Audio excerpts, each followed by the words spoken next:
Ciao ragazzi, eccoci stasera con una nuova chiacchierata per fare la conoscenza con un altro dei protagonisti della prossima Red Bull X-Alps 2025.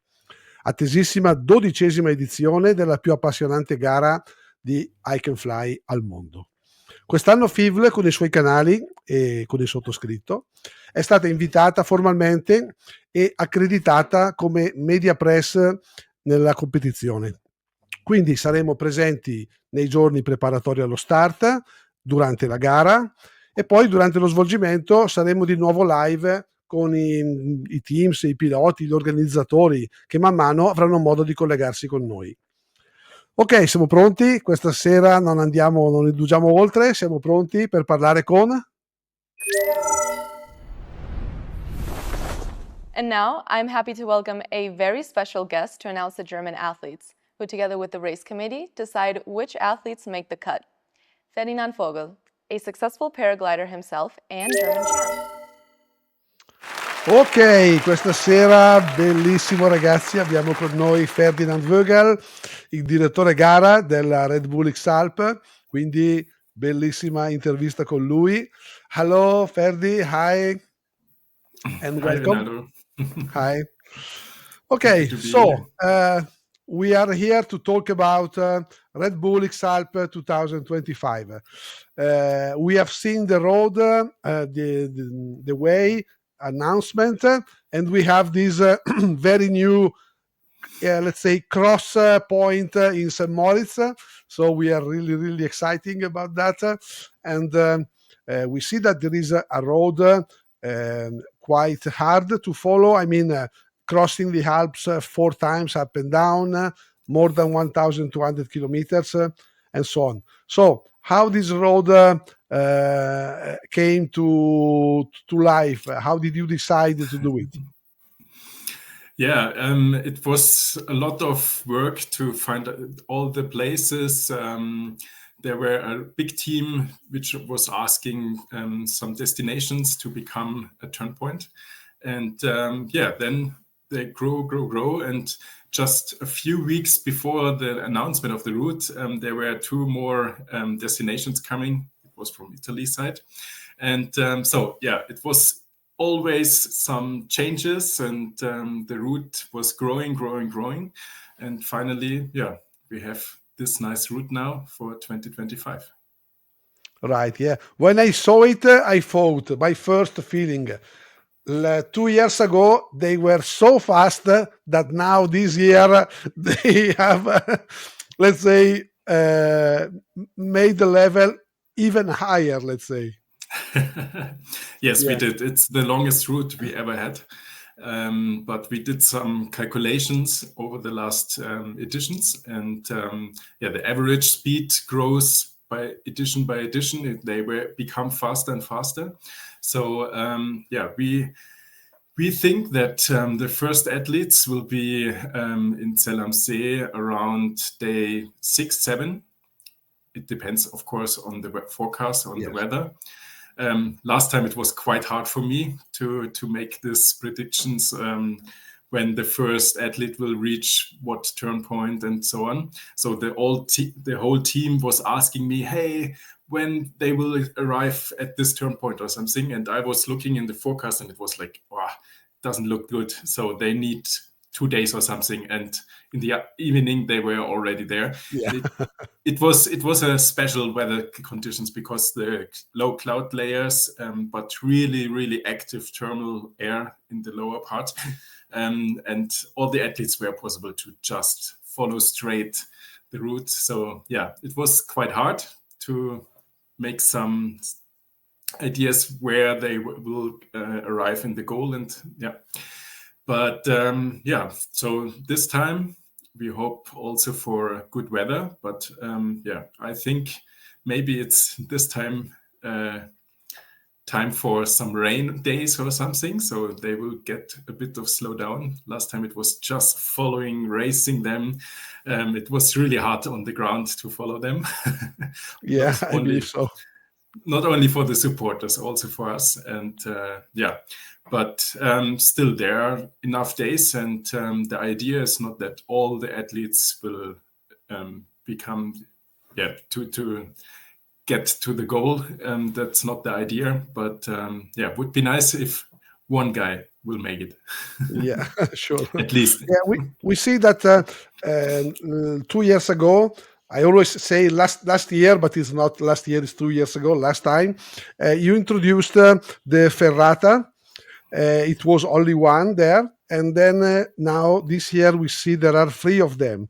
2 Yes. just at the beginning, let's say, and then 1 toward the Mont Blanc. So, how do you, let's say, prepare this via ferrata?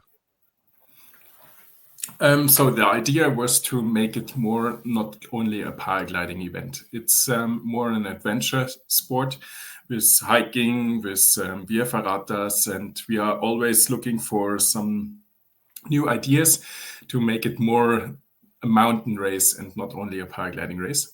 And this via ferrata, last time it was quite cool. Not for every athlete, because it depends on what time you are arriving this via ferrata.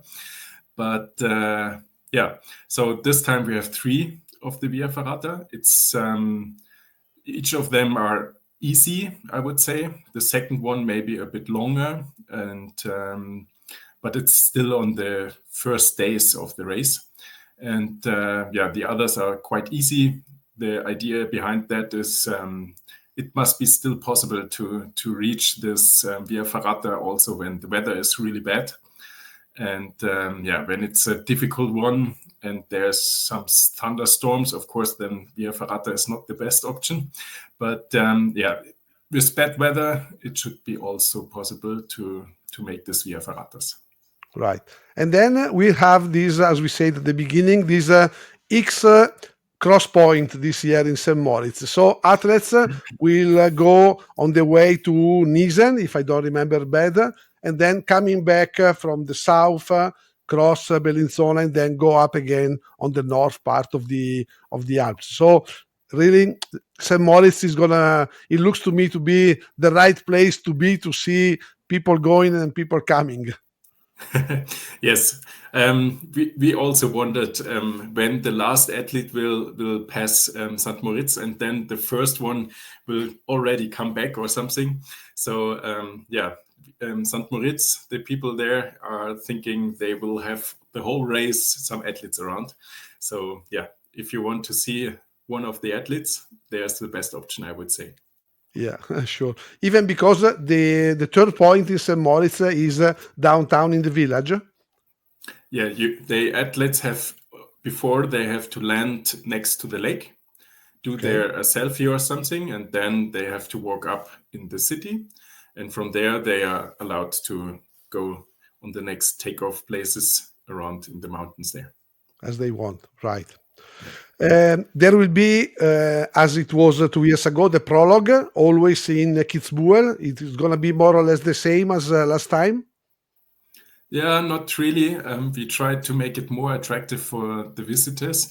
So this time you have the possibility to see everything from the start point, and then you can switch to the landing site and you also see everything, because the athletes will always come back somehow, and so it's more visible. Last time it was a really huge round they did, and this time it's more like bing, bing, bing, bing, bing, but also with some options. So I think also at the live tracking will be quite interesting what the athletes will decide which way they have to choose and where they will climb, or will they don't climb that much and just fly straight, go for tap landing, hike up and fly again or something. So there are big options, and will be quite interesting, I think, this time. So it's going to be interesting. And it's always when 3 days before the race, 3 days before the race. Thursday, I guess. Thursday, right, Thursday. And do they win also a night pass like last time, or there is some other option this year? No, I think this is one of the most important thing for the athletes, but also, the first night they have to add the time what they will be later on than the first one in the goal at the prologue. So when the first one arrives they don't have to add some time, but when the second or someone later on came 1 hour or 2 hours later on, and this time this could happen, then they have to add for the night rest time 1 hour. I see. Do they still, first night. how many night pass do they have this year? It's all the same. We don't switch the rules. We have the new rule for the harnesses, and the adjustments are very, very little. I see. Which is this new rule for the harness? Can you explain us a little bit more? Yeah, this was a big topic, I would say, and not only the X-Alps athlete community was attached to this problem. It is now also a civil problem, and everyone is thinking about how to make the sport more safer because of this this submarine-like harnesses. Right. And the problem was that at this time when we start and heard the first time that the manufacturers are looking for some hike and fly options in this direction, we got in contact with some of the manufacturers and asked them, hey, what are your improvements? What you want to develop that you don't have a problem while doing flyback or something, and to have the tail in the face and don't see anything, or during the takeoff in high grass or something. It's easy possible to step on the tail and then slip and fall somewhere down or something. And we thought for the X-Alps, it's not that nice. For the World Cup, it doesn't matter that much because, it's not that much on the limit often. At the X-Alps, they fly at much more wind speeds. In the takeoffs are not that well prepared and things like that. So we decided, we have to find a rule. There is no rule around. For the protectors, there's the EN certification. There is some inspections, but for the tail, there is nothing. And I asked the World Cup, I asked the Civil if they are planning something. But they had some working groups for that, but they didn't find a solution. So we had to develop a solution, and it was many ideas developing this rule. And finally, we find this idea, okay, we will just limit the tail, like the longest harness, it was the last editions. And that's now the limit. So we measured all the last harnesses from the last editions and defined, okay, this is the maximum. This was possible the last editions, so this time it's the same and not longer. Meantime, the manufacturers have some ideas how to make it more safer with a longer tail, but the rule is now written since months, and this time this rule will appear, but for the next edition we will see. And the Civil is now planning they have now some ideas of a rule very close for finishing this rule, and maybe we will just follow these standards what will now came up. We will see. Right. And also, did you think about any rule for the paraglider itself, for the wing? No, there is also a written rule it's accessible. So the idea was, and the discussions was going inside, is it possible to allow CCC gliders? But we say it's not we don't see a problem with saying, okay, END is the maximum. And so there were no conflicts with that, so we stay with that. I see. Right. Yeah. We see that, I believe this year, I was reading some information on the social and so on, that there are someone which are more looking to the flying possibility instead of only looking about the weight. So to give the possibility maybe to carry 1 or 2 kilograms more, but then when you are in the air, to have a better option. So we will see the strategy from each pilot and each producer, let's say, about this. Yes, I would say you feel while just walking a whole day, you feel every 100 grams, and it's not the matter of 2 kilograms. It's more like a few 100 grams.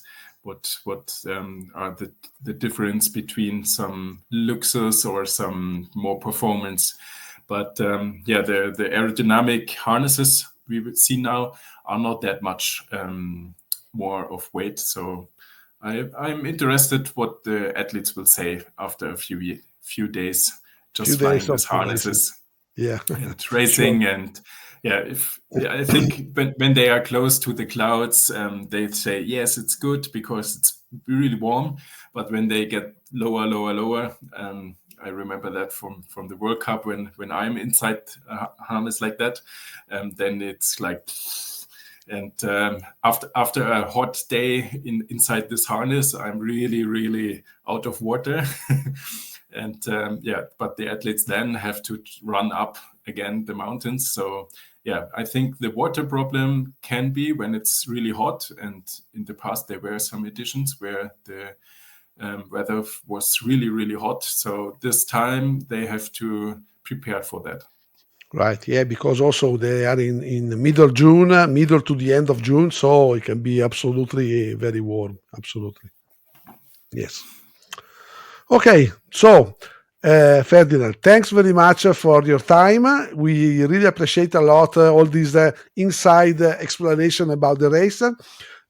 We will wait for you at the starting point in Kitzbühel to give the go to the race as it was last time.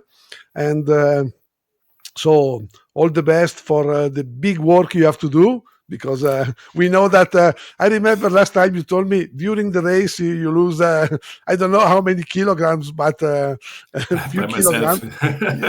Just because of the stress and all the phone rings.